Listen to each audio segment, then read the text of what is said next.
यता सुन्नु न साथीहरू, यो टिकटकमा पनि अनि यो युट्युबमा पनि फेसबुकमा पनि के सत्य बोल्ने त टिक्दै नटिक्ने त अनि जसले झुटो झुटो बोल्छ त्यो मान्छे त मजाले भाइरल हुन्छ त।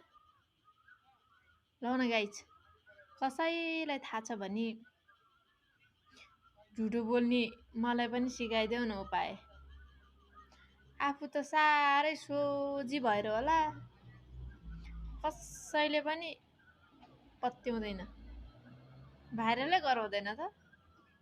यो बरु के भाइरस आउँदो रहेछ नि, कोरोना भाइरस, अनि मोबाइलमा फङसङ बढी भयो भने त्यो भाइरस हो, त्यस्तोहरू चाहिँ अहिले भाइरल हुँदो रहेछ नि।